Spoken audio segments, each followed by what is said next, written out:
is. But I think it's going to be fun to revisit that as adults, reading that book as adults, for those of us that read it as teenagers years ago. Okay, so let me begin by saying, by a show of hands, I'm going to flip through the screens real quick. How many of you did enjoy today's selection? Yes, yes, yes. Let's see. Okay, great. Okay.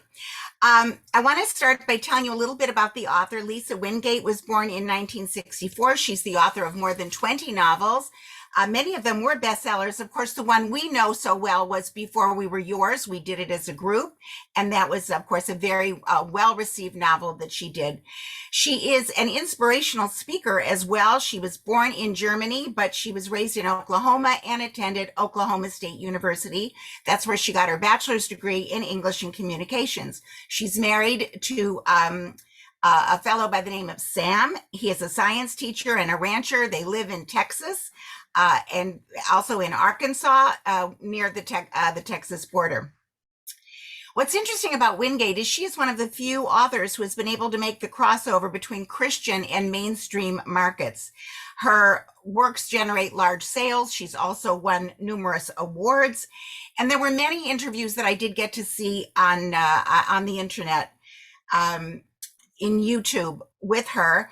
And one of the ones that I listened to is where she talked at length about how this book came to be. And she does talk about that in the author's notes at the back of the book.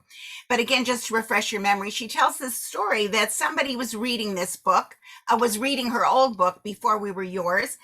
And her name was Diane Pleshay. And after reading that book, she thought, gee, I've got a great story to send to the author to see if she's interested in doing it. And sure enough, Diane Pleshay was working on a project where she was creating a database for an exhibition in New Orleans called Purchased Lives, New Orleans and the Domestic Slave Trade. What's interesting, Diane tells her in the interview that New Orleans has acknowledged, and this is something I didn't know, that it was the largest slave market in America. It was the very last one in existence. Over 1 million slaves were traded there. And this exhibition that they were putting together was going to give voice to the many enslaved men and women who passed through New Orleans. So the idea of this database was inspired by a book that came out in 2012 entitled Help Me Find My People, The Africa-America Search for Family Lost in Slavery. So Wingate tells us that she was very receptive immediately. She went right onto the database and she found, of course, all of these amazing advertisements that had been printed in the Southwestern Christian Advocate after the Civil War. And these newspapers were distributed to nearly 500 different preachers in churches all along the South, 800 post offices, and to more than 4,000 subscribers in Texas, Louisiana, Mississippi, Arkansas, and Tennessee. And the author says it's amazing because actually putting all of these ads together in the paper and sending them out the way they did, it was really an original social media platform because it was read all over, and even now it is a worldwide source. So picture, as we know, those ads were written by family members or reverends who would write for the people who could not read or write. But the ads cost at that time 50 cents, which was very hard-earned money. But here what we see are these desperate people that were looking for their loved ones from whom they were forcibly separated in the buying and selling of slaves. And one can look at the database, and the author says she looked at it and she realized that every single one of those ads actually has a story. Those ads were placed between 1879, they appeared between 1879 and December of 1900. Wingate tells us she did a lot of research for the book. It took her about a year and a half. She went ahead and she actually rode and retraced Hanny's own route. Remember how she takes this journey from Louisiana to Texas? And the author says she went to enslaved people's cemeteries all over. She studied a lot of the real ads and she read a lot of real narratives. She learned a lot from Indian narratives at the time. And she tells how she even read narratives that came from, and again, this was something I didn't know. I don't know if you did, but President Roosevelt went ahead as part of the Depression era federal project. he went ahead and he sent out writers. So while some people were building bridges during that period of time, these writers were sent out to interview people who were the last survivors of slavery or that they knew their stories very well. So these were primary sources who hadn't been looked at for years. And so she went to historical museums. She read all of these original narratives and she researched the cruelty was unfathomable. She said it was hard to even read a lot of them together at one sitting. She says it's important to tell the stories because, of course, there's always the hope that we can change people's behaviors. She learned much from her research that she didn't know, and I think we all did as well in reading the book. She was taken by one particular story by Caroline Flowers, who actually wrote this detailed and horrific account of her family that was ripped apart, scattered across multiple states.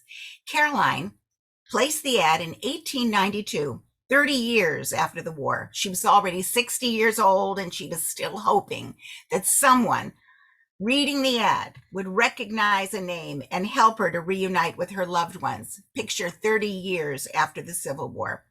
And so she writes, this is the real Caroline Flowers. Mr. Editor, I wish to inquire about my people. My stepfather's name was George. My mother's name was Hania. I am the oldest of 10 children. My name is Caroline.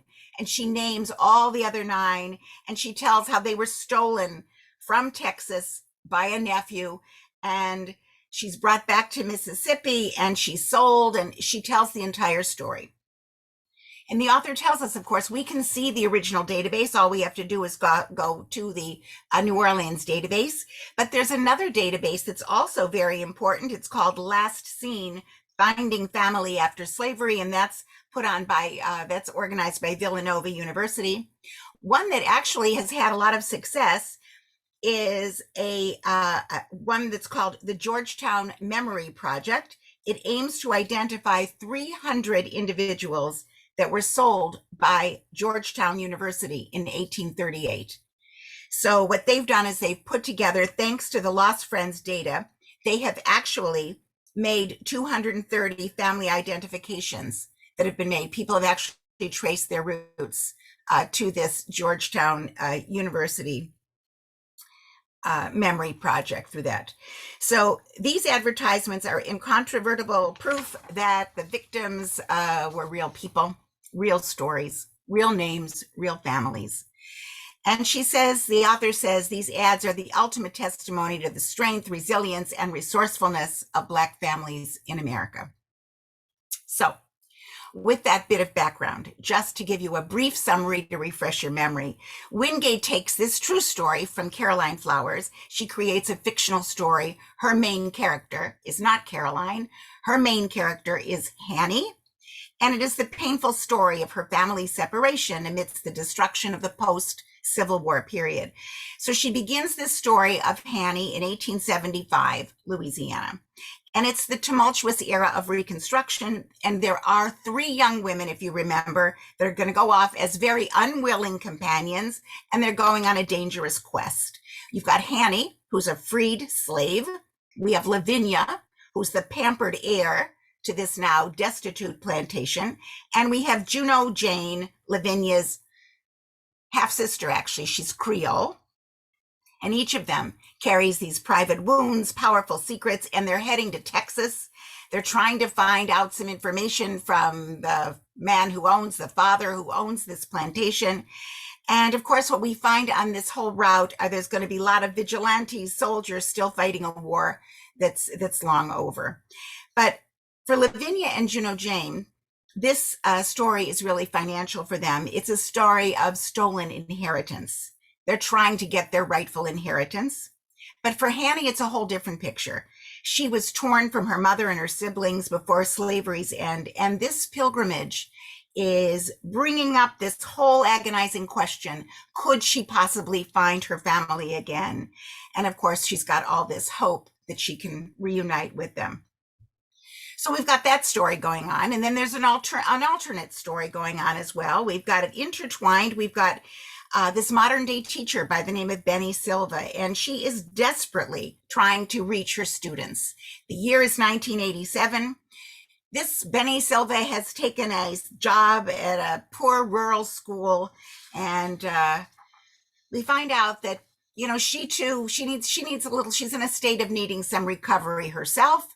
She has taken this job because she's trying to get out of student debt. And this school is a tiny rural school in an out-of-step Mississippi river town. Everyone there is suspicious of new ideas and new people, and Benny can scarcely comprehend the poverty of her students.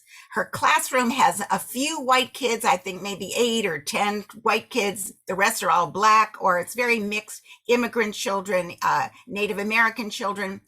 And so we've got this teacher who's a bit wounded herself and in a state of needing recovery. And she comes to this class, these children, and she's trying to reach them, to teach them. And we find that, of course, Augustine is not very welcoming to her. And the people there generally are just waiting for her to leave.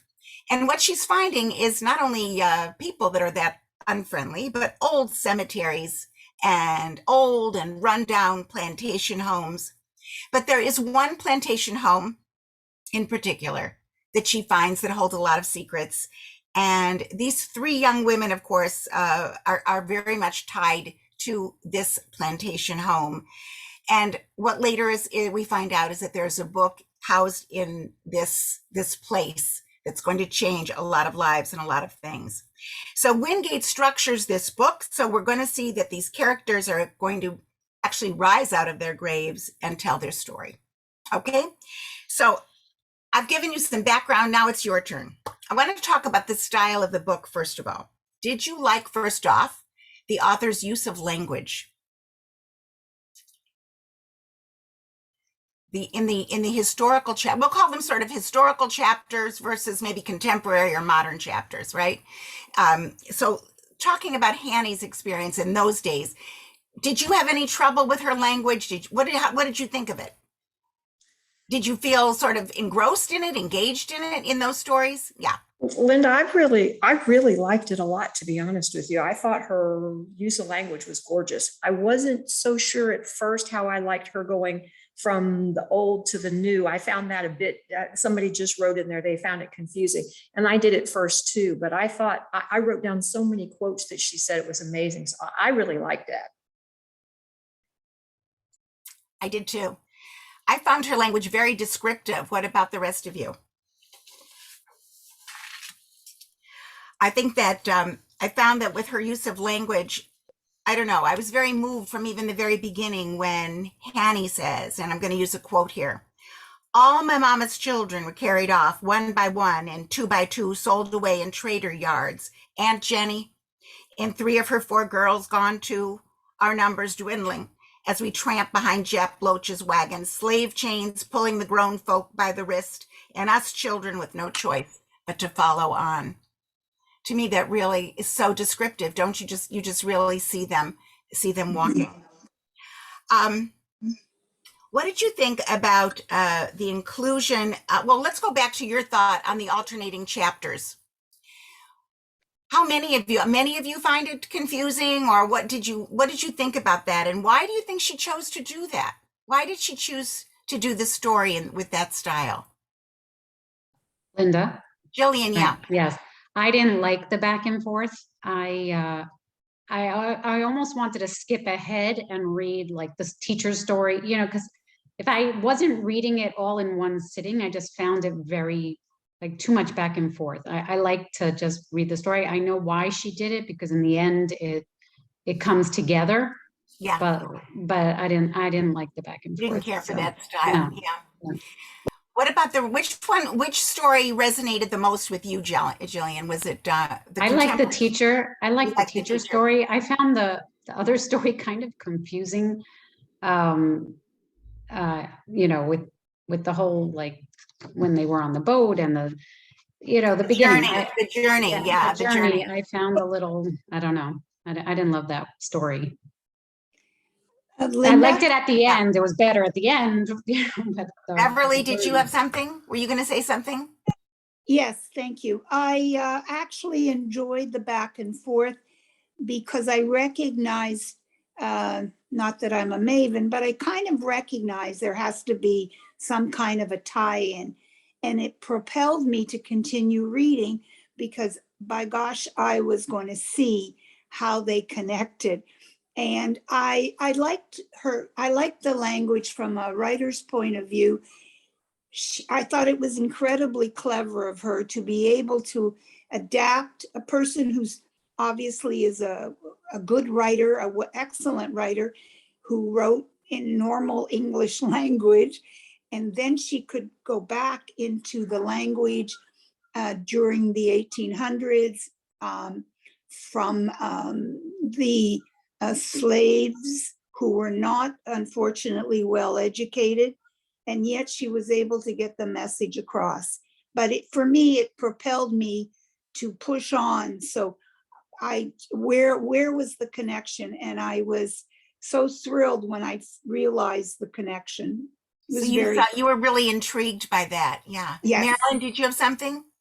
I really thought that the fact that she had to go, the 100-year difference was sort of to be expected, I guess, because to me, the purpose of the whole book was to expose the reader to the fact that there was a book of lost friends. So if that was her purpose, which I thought it was, I don't know how else she could have done it. Her writing is she writes beautifully, and just as Beverly said, the way that she was able to go from dialect to the way most people speak today was amazing, and she did a lot of research. And reading some of those early was heart-wrenching. It was like hard to read without putting it back, seeing man's total inhumanity to man. And it was just like, this happened in this country. It was horrible. However, I do have to say that I found the pace, especially of the 1800 story, really slow. And I read slow books. I just found it just didn't go where I wanted it to go quickly enough. I just was bogged down on that. And I found that there were way too many characters on the 1800. I mean, thank you, Jackie. I printed the list of the characters. It was like 5 pages, and it was like bizarre. I don't know that she really needed that many characters, especially on the 1800. And maybe I liked the second story better because there weren't as many people to keep in touch with. But one other thing I'd like to say before I shut up is that on the second half, my thought is, I thought Lejeune was the glue of anything. And rather than hearing from Benny, I would have loved Lisa Wingate to take it through the point of view of Lejeune. Just saying. Oh, very nice. Interesting. Yeah. It's interesting about the fact that many of Lynda? you, I know, yeah. I was just going to say, Lynn Peltzer's had her hand up for quite a while. I don't think Deb has been able to watch Lynn, it. I'm sorry. You know what? Yeah, go ahead, Lynn. Lynn? Okay. Did you hear us? I'm sorry? Did you have your hand up? Okay. Perhaps not. Okay, so it's very interesting that so many of Lynn, do you have your hand up? Mute myself. Here I am. Oh yeah, I unmute yourself. Okay, good. Okay. What I wanted to say was the back and forth that you were all talking about is that I was intrigued by the Hanny's side. I thought that it did start out a little slow, but their journey got more exciting as the book went on. And I liked the back and forth from Hanny to the current 1987. And I did agree with something, I think it was Jillian said, that even though I really liked the Hanny side, sometimes I wanted to jump ahead to see what was going to happen in the 1987. But I think she did an excellent job with the historical side and the journey that they had to go through on You know, it's Hannah's. interesting, Lynn, because I also was very moved by the historical story. And I was Yes, fascinated by how many people told me they preferred the contemporary story to it. yes, And you know, the author really says in one of her interviews, she says she purposefully did it this way because she wanted to show the impact, juxtaposing the modern with the historical, the impact correct. that the history has on modern day. So she Yes, purposely sort of did it that way. Also, very interesting to know for those of you that did prefer the contemporary chapter, I think maybe it's because on a personal level, Wingate really appreciates the power of a teacher to transform lives. There was one point where she says in one of the interviews, I always wrote, even as a child. This is the author speaking, I went from being a shy transfer kid with no friends to a wonderful writer because one teacher told me I was a wonderful writer. I knew that writing was something special, and I believed I was something special because this teacher told me that. And even though we moved again and again and left that school behind, I always thought of myself as a writer because my teacher, Mrs. Crackart, told me I was. Cute little addendum to the story. Years later, in 2001, after publishing her first book, Tending Roses, Wingate says she tried to locate her teacher, but without success. But in 2012, when she published The Language of Sycamore Trees, she wanted to dedicate the book to this teacher. And finally, a local bookstore owner recognized the name of Mrs. Crackart and told the teacher about Wingate and made the connection. So, of course, in Benny, you see the power of this teacher that Wingate herself experienced. Okay, so moving on, we've got these two stories. And when you think about it, in some ways, the stories are somewhat similar. So in what ways would you say these stories are similar? Any thoughts on this, Sarah? You have to unmute yourself. Yeah. Okay, thanks. Yeah, they were similar, but not similar. And because they weren't similar, it wasn't even-handed. We got a lot more backstory from Hanny, and her character was a lot more fleshed out. What I found very frustrating, why I couldn't really relate to Benny, is that the author refers to some kind of earlier trauma. She's had a breakup with a fiance named Christopher. There isn't a whole lot of meat to her character. So I wasn't as interested. But yes, I appreciate the fact that she had impact upon her students. They gave her a little bit of a love story at the end with Nathan. But as far the author kept referring to trauma or some kind of earlier thing. I kept thinking, well, we're going to get to it. We're going to get to it.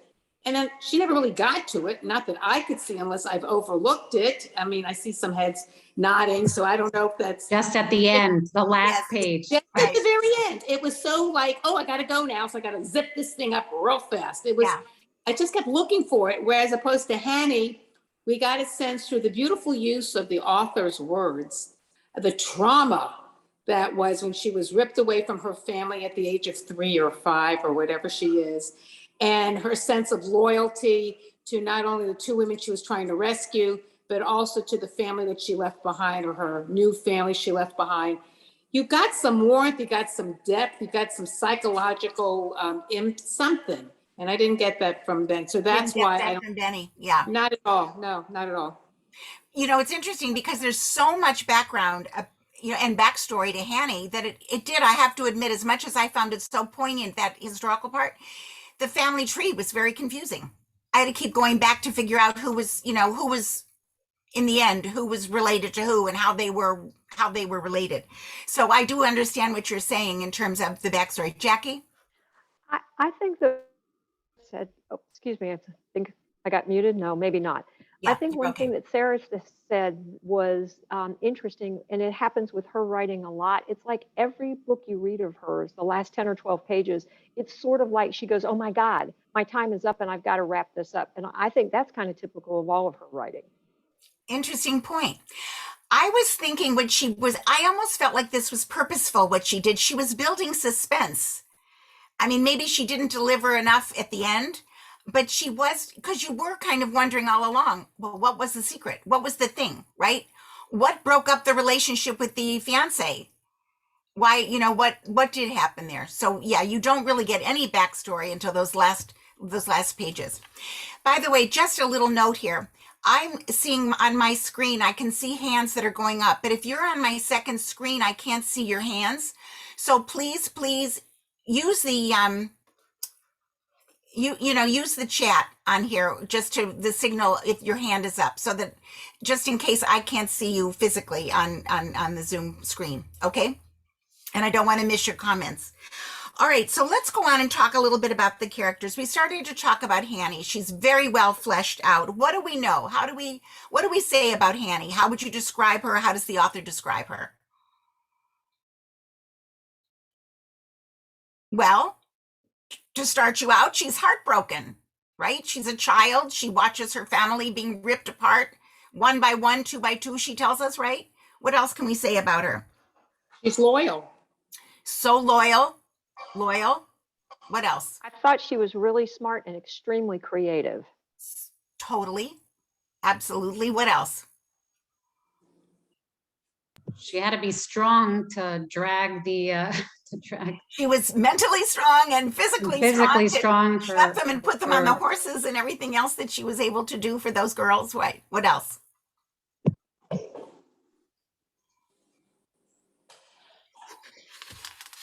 What else? I think she struggled. I think she struggled between sometimes with ethics, what was right and wrong. Sometimes she just wanted to leave the lady, get rid of her, and then the next minute, I can't do that. And that's, I think, very indicative of what we all go through. So a moral struggle, very highly moral, and she's struggling with herself. Yeah. She wonders, should she just slip away and get back, to the gossets and pay no mind of what happens to Missy Lavinia and Juno Jane? Or because she's, at times she has no sympathy for them whatsoever. She realizes all I am to them is someone to tend their fields or wash their clothes or cook their food. It's time I quit looking after white people and start looking after what belongs to me. That's one piece of her struggle. And then of course she's conflicted. And later she says to Moses, later towards the end, she says to him, maybe I should have left them. Maybe I should have just not worried about their troubles. And he says, no, you're just not that sort of person. And we obviously see that. So we see that she's a very sensitive person. She doesn't want to leave. She's worried about Tati, right? She's worried about leaving the people that the sharecroppers that took care of her after the war, but yet she of course has this need to become like her family. Very creative. She dresses like a boy. She's able to take these girls and hide them and secure them, which is really amazing. And we know that intellectually she is hungry for words. Those are kind of her words, hungry for words. She's struggling to learn how to read because she wants to read. She especially wants to read those advertisements for the lost friends. What's the significance of the blue beads? She's got this one cherished possession, the blue beads. Yeah, Jillian? That's the only way she can find other family members. It was very smart that they separated I think it was the grandmother. Grandmother, right. Yeah, so they separated and each person got, and that's how she eventually found her relative. Because someone did see the blue beads on somebody's neck. On somebody else. And at the end, that was that one sign of recognition. Exactly. And it really was the mother that instills in her this closeness with family. Because remember, the mama kept whispering the names of the family members that were sold and the places and the buyers so that one day she could reunite the family. So she's telling this little 6-year-old girl the names of all the people as they're being carted away and who's buying them. And she tells Hanny that these beads came from their grandmother because they came from Africa. It was a piece of their roots and they were blue. And she says to her, if long time pass and you'll get big, by these beads, we still gonna know you. We'll put these beads on a string back together someday, all of us, in this world, God willing, or in the next. And she lets her know that this is gonna be the sign of all of them being together. Lynda, yeah. If you want to compare the Book of Lost Names and the Book of Lost Friends, this is exactly the point that, you had a family, you had a different name. This is your heritage. And this, I mean, you could interchange the books at some Right. point. Right. You know, it's interesting because of course that I thought that all the way through. And yeah, there's such the need for identity, the need to belong, right? To find your people. Right. Let's talk about Lavinia and Juno Jane. What do we know about them?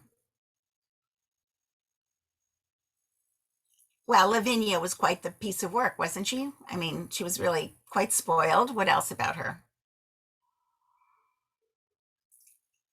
Well, we know Juno Jane was much prettier, right? Than old Mister, the father, really liked her a lot more than the daughter of, he liked Juno Jane a lot more than his daughter with his wife. What else? So they embark on this journey, and it is because Lavinia really wants to get out of doing her mother's bidding all the time. She wants to know what's her own inheritance. She wants to get a hold of her own money, her own inheritance. And then, of course, we also have Juno Jane, who has been promised, her mother has been promised some land that they were going to inherit.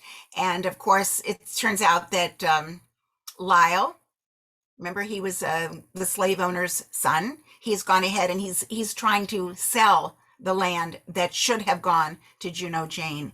So she's now they're going on this very perilous journey to find the father, who they call Old Mr. or Old Mars. They're trying to find him, William Gossett, trying to find him so that they can clear all of this up. And of course, poor Hanny gets caught into this whole mix by overhearing their conversation, and she gets involved and dresses like a boy, and she ends up being their driver. So what is their relationship to Hanny and to each other? Sarah? Yeah, Sarah, I'm just unmuting. Actually, I was really disappointed that the author chose to make Miss Lavinia just this kind of mindless. I know that she was attacked and it left her that way. I really thought that there would be a lot more friction and interaction between her and what's her name? The mistress. Juno Jane. Juno Jane. Yeah. Because, she'd be angry that, I'm the rightful father's child and not, I just thought there would be a lot more friction and interaction. So I really was disappointed that they made her this kind of bag of bones. And it was later on. Yeah, later on, that's what she does somewhat become. humorous. Yeah. It was somewhat sad, the fact of what she'd become. And there was no happy ending for her. So that was, that was my thoughts. Yeah. Jackie? I wasn't really at all surprised at that, Sarah. And I think it's because I think what the author was trying to do was make her feel like she was above everyone else. And so she wouldn't have even considered Juno Jane or even Hanny at all, because they were not of her stature. I mean, I realize that's not true, but that's how she would have felt. Yeah. In fact, just to your point, what we see is that at one point, Lavinia says to Juno Jane, both of them, by the way, Juno Jane and Lavinia, they both look down on Hanny, right? Of course, she's the lowest of the low. She is African American, right? So she's totally the lowest of the low. And we see that Lavinia says to Juno Jane, listen, you got to ride behind us on this journey. You bring a horse, you ride behind it, because I, quote, she says, I can't have you sullying my father's carriage. And Juno Jane answers her back, well, why should I need your carriage when he has given me this fine horse to ride? So you see right away this friction that is going on between them in the very beginning. And of course, what they come to realize soon after, Sarah, to your point, why this friction eventually has to stop, not only because of what happens to them and that she's obviously out of it, but even before that, Lavinia says, well, to Juno Jane, in a way, you and I find ourselves victims of parental folly, don't we? My goodness, we do have something in common. And they have to agree to go in search of Mr. Washburn, their father's solicitor. So you see where they're joined together in this bad situation. But otherwise, this friction is really Terrible. And of course, as far as Hanny is concerned, Lavinia always treated her like a plaything.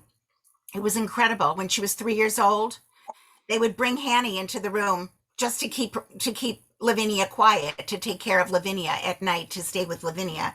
At one point, Lavinia, when they were growing up, Lavinia gave Hanny tea with rat powder just to see what would happen. So you see, this relationship was always terrible. And it does make you wonder, of course,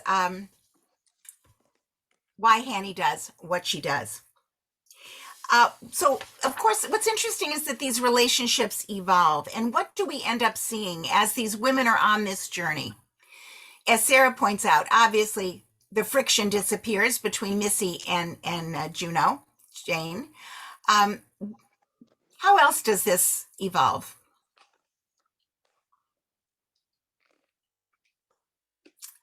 Yes. Mm-hmm. What's fascinating is throughout the story, you see how it is changing. You see that at different times they have opportunities to ditch each other or to save each other. And what's interesting is there's one point where I think she falls out of a wagon. The river is threatening to overcome her, and Juno, Jane, and even Missy is able to help with this, Missy Lavinia, and they pull her back into the wagon. There's one point where Jane could have left them all at a pier. She's going to take a boat. She had sold her horse. And instead, what does she do? She uses her money and she takes both Lavinia and Hanny with her. And of course, Hanny, a million times over, could have left them in the lurch, and she doesn't. And of course, the very ending is interesting. What does Hanny want to believe in terms of Lavinia? Can you remember that close to the last scene? It's actually, Hanny wants to believe that it was Lavinia who shoots Jep Loach. Remember that scene at the end? There's a gunfight type thing. And she wants to believe that it was Lavinia that actually saved their lives by shooting him. The other thing I think was interesting is we're seeing this from the perspective of Hanny, who was a child growing up on the plantation. So a lot of her memories are childhood memories. So how are the slave owners depicted? Just to refresh your memory, we've got old Mars or old Mister, we've got his wife, old Mrs., we've got Lyle the son, we've got the nephew, Jep Loach. How do we see them? How does she depict them? They're all evil. They're all evil. And it's interesting because the author wants us to understand that there are some myths that a lot of people were very okay with a lot of people were very okay, that they were okay as far as their slave owners. But the truth of the matter, she wants you to really get a full picture of what a lot of these people were like. We see that the worst. Marilyn, is your hand up? Yeah. It just reminded me of the American caste system for anybody who read Wilkerson's book Caste. I mean, this to me was the caste system. So that's just the way it I guess it was, maybe it still is. And it's really horrible. I think it really was. And what I thought was interesting, though, is that she does point out one interesting point. We see the evil in all of these guys, and yet she makes a point that old Mister was not quite as bad as the others. Do you remember that part? She says, like when she's first stolen by the nephew, she's hoping that she's going to be saved by old Mister because it wasn't as bad as what she was enduring with Jep Loach. And the thing about old Mister, what the story is pointing out, is that he was kind to his mistress, to the Creole woman. He did say he was going to give them money. He was going to let them inherit something, land or whatever. And he did sign a sharecrop contract with Tati, right? That if Tati worked for 10 years, they had one more year to go, and then they would actually own the land. And Hanny at one point realizes that the only reason why that guy ever got mixed up with the bad guys at the end It was because he was there to save his son. His only misfortune was that he loved his son too much, his evil son, Lyle. So, and then there was one other very poignant line in there where she says that she's remembering the Christmas parties. Does anyone remember this part? She's remembering the Christmas parties that he used to throw. And he used to she says it was like among the better times of all the bad times. But she says that he actually wanted to believe that people were happy being slaves on his plantation. And she says that's probably how he was able to go to sleep at night. But she does have a little bit more of a positive view of him. But at great risk, and this was the question that I kind of had all throughout as I was reading this story about her. Hanny, all throughout this entire story, so many times puts herself so much in danger. What drives her? Why does she do it? She wants to find her relatives, and she also wants to get that land contract that he had promised. Right. She wants to be free. But she wants to be free. So she's but she was free. Like it's introduced that she was a free slave. So, but right, exactly. Would she have engaged on this journey if she didn't get kind of roped into it by trying to take care of Juno, Jane, and Lavinia? I'm not sure, right? I wasn't quite sure if she would have. I don't really think she would have, to be honest with you. I think she recognized that something really bad had happened to them. So what happens, like what drives her? Why does she do it? Why does she do it? I think it was something, my own thought was she had such a strong moral compass, and it was sort of like a lot of it was ingrained from her mother. Even though she was so young when she was ripped from her mother, but she still was, her mother's teachings were very, very powerful to her. Any other thoughts on that? What drove her? It certainly wasn't the kindness of either Juno, Jane, or Lavinia. So the story is very harrowing as they embark on this journey. And I'm wondering to you, what part was the most harrowing, the most poignant of this journey? What sticks out in your mind?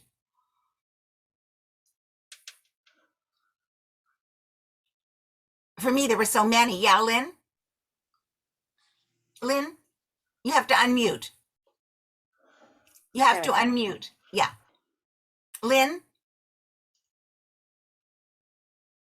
You're still muted. Okay. You have to press unmute.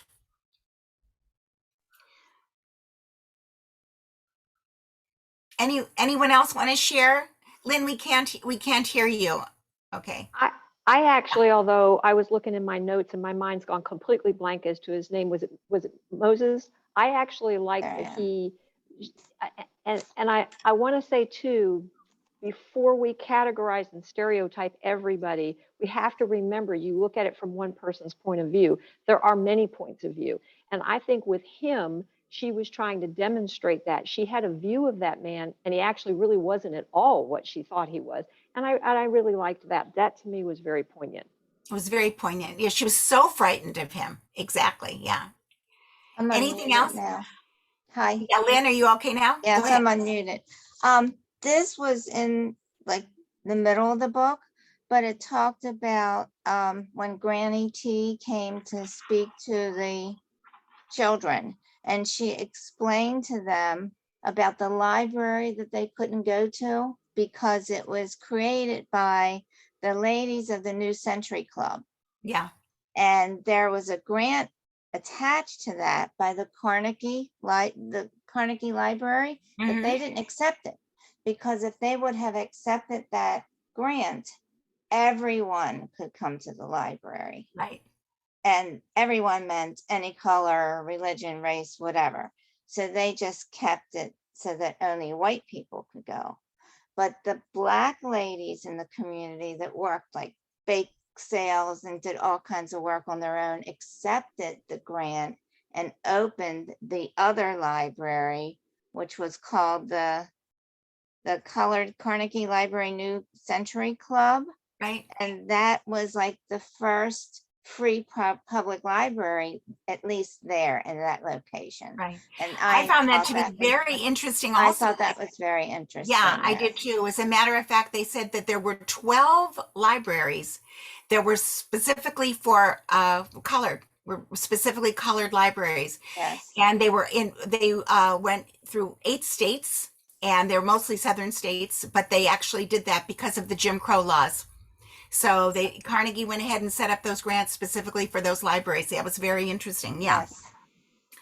For me, Marilyn? Talking about Granny T, I really like Granny T. I thought she was a pimp. But one of the things that she said, and it was like, really, she said this when Benny was trying to bribe the children to do things, she was giving them food. And she was buying these ding dongs to giving them that, to getting them to do what she wanted them to do. And Granny T said, no, you're being kind, but that's not the way to do it. And she gave her a recipe for something that would, the poo-poos or something that would feed them, but certainly not be good and a lot cheaper. And then she said, don't just do a child a favor, make him earn it. Like, don't just give him the food, make him mow your lawn, make him pull your weeds, make him responsible. And I thought, go lady. So how authentic was she? I thought that was beautiful. Very authentic. And if that was, then it was great putting her in as one of the characters. Yeah. And she was. That's right. Very much so. And Benny learns a lot from her and a lot from Aunt Sarge, right? A lot from them. For me, I don't know, I found it very gripping when reading Annie's tales, when she was talking about that whole section where she is following the crate. Remember the girls, they drug the girls, the men drug the girls, they put them in a crate. The crate ends up on a boat. And by the way, it turns out to be this journey, like almost like a, Tom Sawyer, Huck Finn type of a journey that they're on. And it turns out that she follows the crate when it gets off the boat, and she goes to this barn, and she's trying to rescue the girls. The girls have been drugged, and they're still alive, which is really amazing. And she sees what's happened to them, how they've been so attacked. I found that was just very frightening to me, the idea that she loads up these girls on the horses and tries to get away, hoping that these guys are still dead drunk and aren't going to wake up from their sleep. So I found that a very frightening scene. I thought that she did a really good job in describing that. Anything else that moved you, was poignant, interesting to you? Sarah? Yeah, I found it really it was very informative for me, although I knew about slavery, of course, and the horrors of it. But it was certainly a very vivid reminder of just how horrible it was. But in addition, there was something that I never knew. I'm going to look at my notes because I wrote it down here. That it was during the section when Hanny is collecting names, and you see this search and this need, which kind of reminded me post-Holocaust, after the war, when people were looking for names of relatives also, to see if anybody had survived. But what struck me was that the masters would not just impregnate their slaves because they were full of lust for them, that they were also impregnating their slaves so that the babies that would come from that union could then be sold as slaves, either for the master or to sell to somebody else. I never thought of that way. And it was obviously, I jotted it down. So it was really, really struck you. Yeah. The whole idea of how they were thought of as such, cattle, Well, commodities. Yeah. Jackie, do you want to add to that? Well, when you were talking about the poignant things in this part, in Hanny's part, this is where I thought her use of the language was so terrific. And maybe it's because I've spent so much time in the South, but just one little line that she used when she said, "Lonely perches like a buzzard on my head." I absolutely love that. You want to laugh at that, Wonderful. but the visual of it is of this lonely bird sitting on the side of the road, and how long. I thought the entire, although I agree, you kind of wanted a family tree. There were so many characters in that Right. section. I thought her use of language in that section was much more effective than in the 1987 area. Interesting. Yeah. Yeah. A lot of people are nodding heads here too with you. Right. Exactly. I found this whole part about the lost friends and the newspaper articles. I found this to be really new information. I had no idea about that. And it's interesting, their reaction when they first see this, the newspaper articles on the walls. And if you remember, they're in this, little tiny church in the woods or whatever, right? And they're there and they find it. And I think, again, this was one of Hanny's more creative things. She's worried that the people are going to start to want to come on a Sunday morning, right? So what does she do? Remember what she does? She lets the word out that they're sick and everybody's afraid to come. And so, she strikes a deal. I'll give you some money and you bring us food, and she makes the deal. Meantime, she keeps these people away. And in the meantime, there are all these newspapers that are lining the walls. And of course, there we see the first, the ads for Lost Friends. And again, what's really beautiful about that is you see this emphasis on the spiritual and on the supernatural. Remember how Juno Jane wants to stuff her shoes with the article so that it will keep the ghosts away and the conjures away. And of course, once Hanny realizes what these ads are, she is at that point just filled with hope and taken with this idea that not only is she going to find her family, but she wants to go ahead and they want to tell people about this, and they want to help reunite families along the way if they can.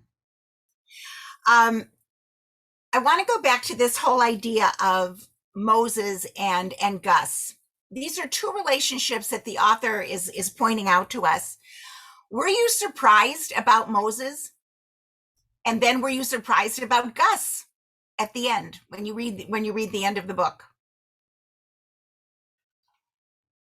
No? Were you surprised? Yeah. Lynda, could you just kind of summarize a little bit about those characters and relationships to kind of bring it back to the forefront of our. So what we have is, remember Gus, she meets Gus. He's this white kid. He's a poor boy, and he's on this boat. He's on the Genesee Star, and he sees her, and the two of them are hiding from all of these bad guys on the boat. And she strikes a relationship with Gus. She says to him, listen, you're white. You can move around freely, to a certain extent. I'll go because I'm colored. I can go up and I can mix with the guys, but I need you to go and look at the passengers and see if you can find Lavinia and you can find Juno Jane. And so he actually goes, they strike this deal. She gets food and brings it back to him, and he goes in search of the white girls. And of course, they start this friendship. And later, Gus is actually the one, if you remember, when she's in jail, Gus is the one that comes to the window and he says to her, listen, I'm going to get my boss to bail you out, and you'll come and you'll work on the wagon train. And so they have this friendship. And he tells her one thing that he plans to do. And what was the one thing he plans to do? Find the beads. What? Find the beads. He's found gonna, the beads. He's the one, right? Exactly. He's going to help her. But more than that, he's going to get rich. He's going to become a cattleman. He's going to become a big cattleman, which, by the way, the author tells us in her author's notes at the end, that was a very big possibility in those days if you were as driven as Gus was. So actually, it wasn't surprising, and he becomes a lifelong friend. And if you remember the very, very end, which I thought was a very lovely scene at the end, they find Robin's research, right? And what happens at the end? What do you see at the very last scene, really, is that you see Juno Jane in this newspaper article, and they are dedicating a beautiful sculpture. And the sculpture is of Saint Anthony. Do you remember this scene at the end? He's the patron saint of the lost. And inside of this pedestal, they put in a century chest, and inside it is the Book of Lost Friends. Who has donated all the money for this sculpture? Gus. He's become this very successful cattleman. He's also he's remained a very dear, lifelong friend. So that was very nice, sort of a nice rounding out of that friendship. And then, of course, we've got Moses. And Moses, of course, she's scared to death of him the whole time. But when I went back rereading it, I realized Moses is this guy, she is so afraid. He's one of the guys that she thinks is involved in the attack of Lavinia and Juno Jane. And actually, what is he doing, Moses? Who remembers? Jackie, you do. What's he actually doing? I thought, wasn't he he was also following the father because he was going to try to go after the son, right? Right. Wasn't that, yeah. He was working undercover. Right, he was undercover, a U.S. that's deputy marshal who was working Marshal. undercover trying to catch all these bad guys, the Marston men or whatever they were called. Yeah. So what we find is that when he sees her, he's told, go find the boy driver, and kill him. Hanny hears this. So Hanny runs away, scared to death of him. And then she sees him again on the boat, because obviously he's tracking these guys. He finds Hanny, and instead of, you think, oh, he's going to kill her, he's a bad guy, and he says to her, but I saw this in rereading, before he throws her overboard, he says to her, Can you can swim? you swim? Yeah. And she says yes, and he throws her overboard. So you think, when you're first reading the book, he's really a bad guy, he's trying to kill her, drown her, but in fact, he's really trying to save her. If you can swim, get to land. That's your only hope. And so he saves her at that point. And of course, you see, ultimately, he becomes her protector. And what happens at the very end? He Get remembers- married. He They married get her. married. At the end, you realize that she has become Hanny Gossett, whatever, Salter. Slater. She becomes, Slater. yeah, right. So So the question is, does Hanny accomplish her goals in this story? Does she accomplish her goals? Well, yes, Judy, I see Yes. nodding heads. What? How does she accomplish her goals? Judy, did you have something? You have to unmute. well, she does look, I'm unmuted now. Yeah, She good. locates some of her family. She does. She's She able finds to her family. find, Exactly, right? She's very persistent. She follows the clues, and she finds her family. And the second goal that she had was to remain the keeper of the Book of Lost Friends. And she is, and she does that, and she keeps that promise through her lifetime. And then she secures it even longer, because what happens at the very end, we see, she takes this, puts it in the century chest, and it is to be reopened 100 years from then. And so I thought to myself, it's kind of cool the way the author does it, because even now, people can still now look at this database, and they can even find their lost friends, their families that have been lost. Okay, so we've already touched on one of the questions I was going to ask you, which are, what are some of the new things we learned? Carnegie Library, that was all new to me, the information about that, information about the lost friends. What else? Anything else that you learned that was new? I'll tell you something I had never thought about. What happened to all of the children that were freed on these after emancipation? And the author tells us that it's something that she didn't know about. The whole holiday of Juneteenth is celebrating emancipation. And what it turns out is that all these children were at the mercy of these slave owners that owned them if somebody didn't come to claim them. And some of these children were kicked out of wherever they were living. Others had to continue working for their owners as if slavery never ended. Others were lucky enough to become sharecroppers. And of course, others were like Hanny, where they were just waiting and waiting and waiting for their loved ones to come. By the way, also that whole thing about left-hand families, did you know about that? The idea that it was very open, especially in New Orleans, that these men had these Creole mistresses, and these planters, this was sort of accepted at that time. So, okay, moving on to Benny. So some of you, Sarah, I think, and a couple of you mentioned that you didn't think she was quite as fleshed out. We do know what, though, about her, about Benny. Yeah, Jillian? She cares about her students. She really wants them to want to learn, and she tries every way possible to get She them does. involved. She does. And finds books. She wants to find them books to read. And or more copies. why are books so important to her? She loved books because there was an escape from her life, which she didn't like. Right. We see where she herself is recovering and sort of wounded. She had a troubled childhood. Her mother and she had all these, her mother was never around. She was a flight attendant and she had different boyfriends. And so she had a troubled childhood herself. She was angry at her mother. Books were that was her escape hatch. So she had this troubled childhood. She's very lonely, very, very lonely when she comes to the town. And of course, we know that she's got this secret. What is her secret? What was her trauma? What is she recovering from? Yes, it's a broken engagement, but what is deeper seated than that? What is it that she can't bear to face even? Yeah. The baby that Yes. she gave birth to. Exactly. Probably around 15 years old. Yes. Was taken away from her. And that's kind of what you're left with, that she's going to, from all that she's learned, she's going to search this child out to try to find the child, because that's her book of lost friends. And the very last line in there is that she's going to say to this child, I remember you. I have always remembered you. And she's hoping that one day she's going to have the guts that she wants her students to have, and that is to face the past and face whatever travails they have endured.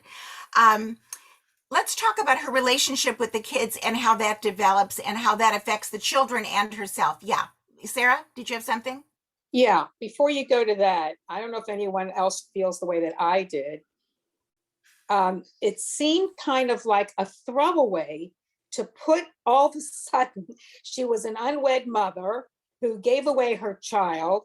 It was ridiculous. It's like, let's throw in one more trauma into the mix. I mean, as much as I like the book, it kind of took it down a notch because of that. I see Jackie nodding, so I guess I'm not alone in that. Okay, so that's interesting. Okay, so remember what happened to her was that she had actually been seduced by a neighbor, an older neighbor. And she says he took advantage of a fatherless child, yeah.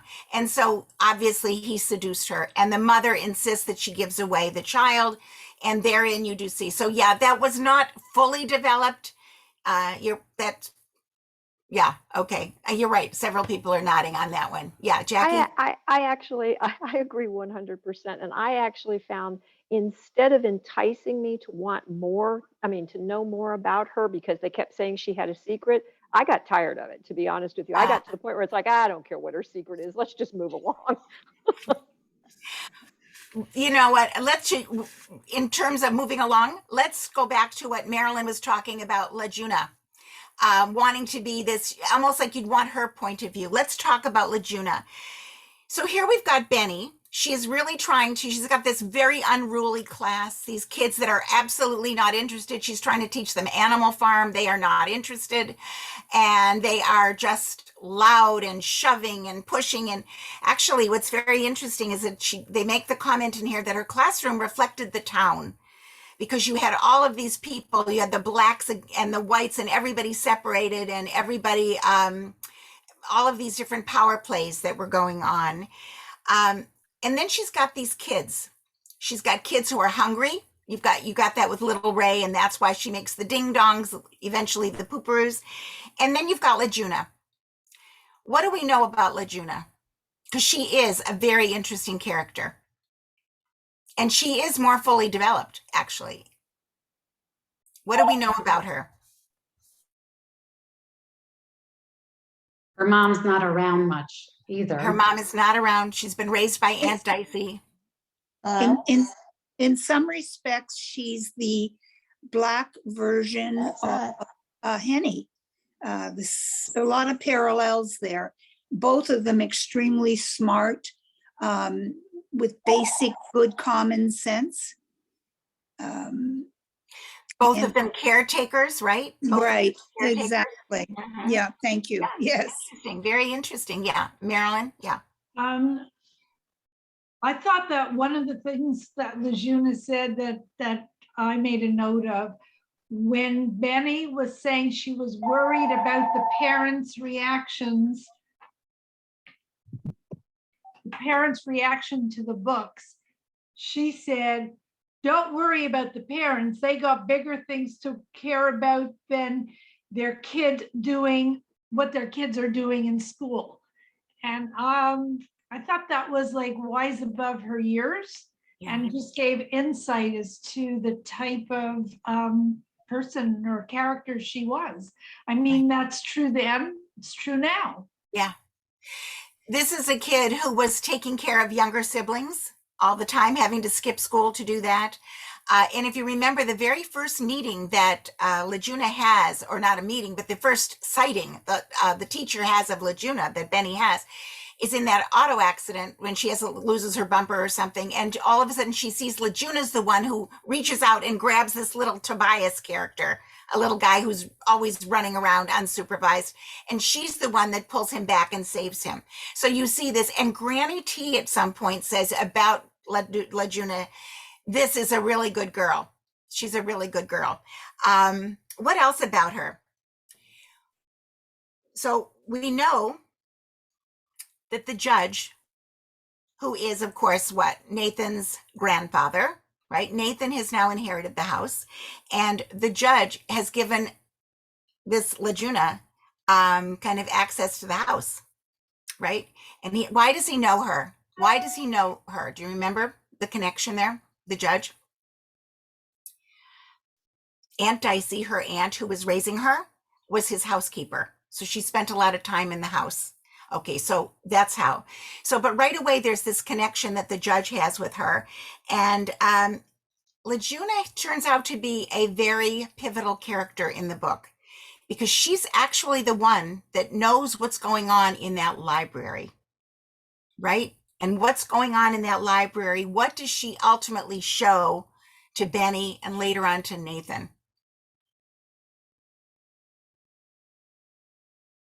Ultimately, she's the one that knows a lot of that family history. Right. And she finds a lot of the things that the judge had hidden in there. Lejuna, I love the line where Lejuna says she's going to help her sort. She develops this relationship with Benny. She says, I will help you, but there's one thing important. In school, I'm not your friend. Don't talk to me in school. Don't embarrass me in school.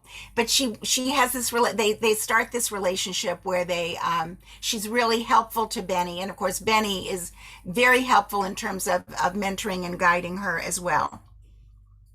So Benny has this goal with these students.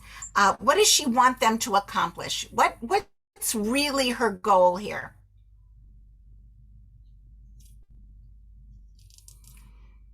So she's not going to give up. Yeah, and to respect their own heritage and value their heritage, to value it, to connect with something. First of all, in the beginning, it's really to connect with something, right? And she realizes these kids aren't going to get anything out of Animal Farm or any of these other literature pieces that she probably has on her curriculum, but rather she's really now trying to make the connection. She can still teach all of the lessons she wants to teach through this curriculum that she's devising. And she wants to let them understand the greatest way to change your circumstances is to open a book and learn from a book. And she wants them to realize that books can help them build their identity, and she wants them to make these connections. So we see this change in her and in the students. She says to them, be detectives, find out about a place or an event in history. And she's hoping that these kids are going to learn these stories and be able to, obviously, to relate to them, learn from them. And what ends up happening? What ends up happening?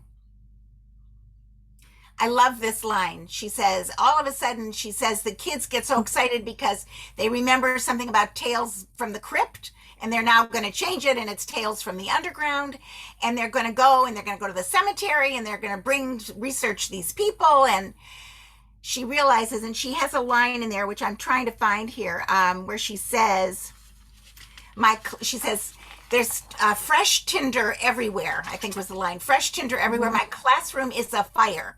Because she realizes, and any of us who have ever done any teaching, how exciting it is that moment when you realize these kids are really engaged, really involved, and you're really accomplishing what you set out to do. And so she does have that wonderful feeling with these kids. The kids are all of a sudden interested in their histories, and she is hoping more than anything that her project will bridge the gap between the rich kids and the poor kids and the black kids and the white kids, the overprivileged, the underprivileged, the backwoods and the townies. That's really what she's hoping will come out of this whole thing. Okay, I wanted to talk about the house, because to me, the house is the link actually between these two stories. Okay, what do we know about the house itself? I love this line. The feel of the house is that of a grandmother's house on the day before the estate sale, after the family members have divided up all the heirlooms. So a lot of the things are gone. But the description that's also powerful to me is that when they come in the door, she and Nathan the first time, and they look at this house, she says it's palatial, the entryway. But she says it is so grand and opulent, an extravagant feast for the eyes. And then she said, this house is an old woman now. This house, one whose bone structure still shows how lovely she once was. So I don't know why I like that analogy to the old woman, but somehow it was relating. Yeah, That's somehow. nice. Okay. Anyhow. All right. So the house is connecting these generations, isn't it? The house and the land and the cemeteries around it. This is the link between this past historical generation and the modern generation. And so now we have Nathan. He is the new modern owner of this house. And what do we know about him? What do we know about Nathan? He doesn't want to have anything to do with the house. No part of because it. his Exactly. No sister part of died, it. his father died there. The house to him is And death. And it's his like father haunted was for killed him. died in the fields, and his grandfather died, and his sister died 2 years ago. There's fighting over this house. The uncles want the house. They want to take the land, annex it to the new cemetery, sell the land, whatever they want to do. His sister, Robin, is the one who really is holding on to this family's history. And in the end, they find, of course, Robin's research. And what has Robin shown in her research? What is her research, by the way? Do you remember? It's this beautiful quilt. And what's it a quilt of? A family tree. And when they look at this family tree and they look at the supporting letters and articles, what do they come to realize? What do they come to realize?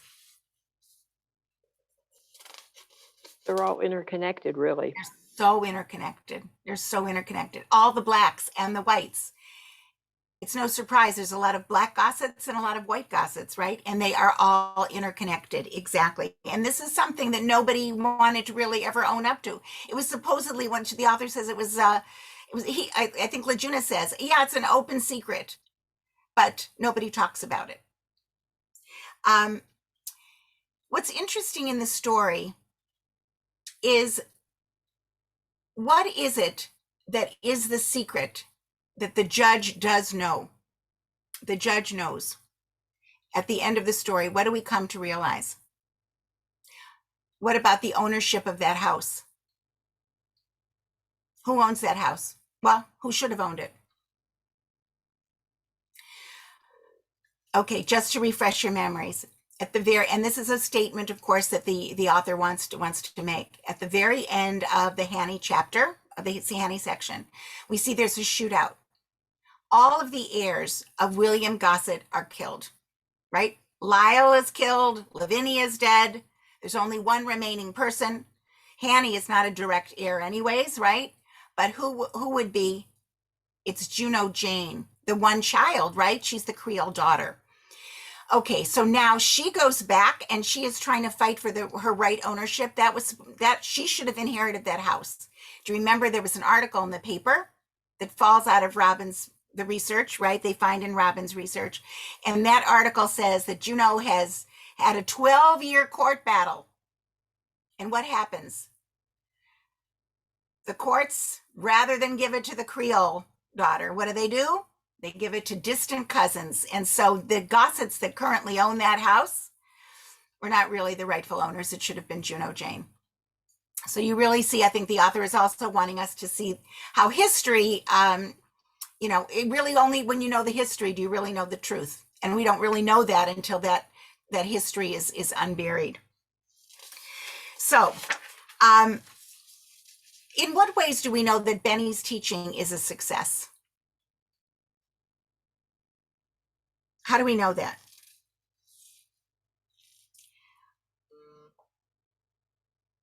Well, we see the kids are really into their historical research, right? And we see that all of these kids are realizing their connections to the past. They're really getting into it, so that's successful. All of the kids are starting to see more value in themselves as a result of that.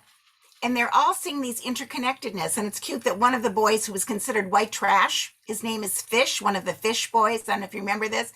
He says at one point, listen, my whole family, they were bootleggers. They were all in jail. I don't even want to research them.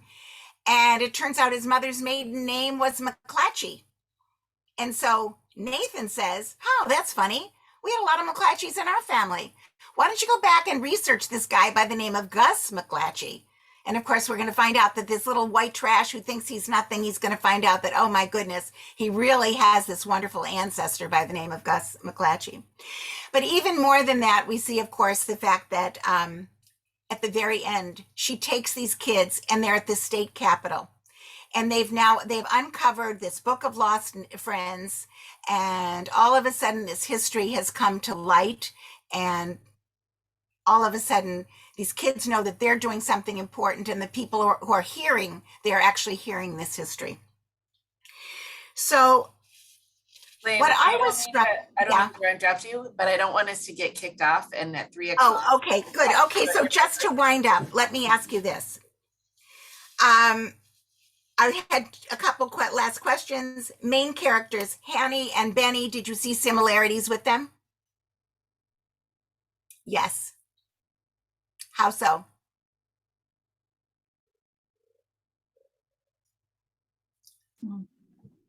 The author wants us to see similarities in them. She wants us to see the strength of these women and the role that they played, each in their own time, in terms of doing what needed to be done, and also highlighting the role of women is really something that she wanted to do. And of course, this being Black History Month, just in a way of summation, the author is making a very strong statement here, I think, too, in terms of wanting us to analyze the differences between what was going on at the time of, this 1887 versus 1987, contemporary times. And of course, for us to consider now that it's 2022, what changes there are. And I think that was something that she also wants us to consider. So I guess we've run out of time. Is that it? Debbie is nodding yes, yes. Okay. I'm only worried that I just want you to, because I don't just want one. Okay. And my last quick question, is there anything anyone wanted to add to our conversation today? Any thoughts that you had that we didn't talk about? Okay. Lynda, I like the way she ended it, or towards the end, Benny said, the past travels with you. It's whether you run from it or learn from it that makes a difference. And that was very important especially to that audience, I thought. Yes. And I thought that, going kind of along with what you were saying, Marilyn, that we die once when the last breath leaves our bodies, and we die a second time when the last person speaks our name. I thought that was actually very important too, because we don't have to let ourselves die. We just have to keep looking into it. That's exactly right. Right. And the importance of family and the importance of making connections. Yeah. I hope you enjoyed our conversation today. Great to see all of you. We'll look forward to seeing you next month when we do the Henna Artist.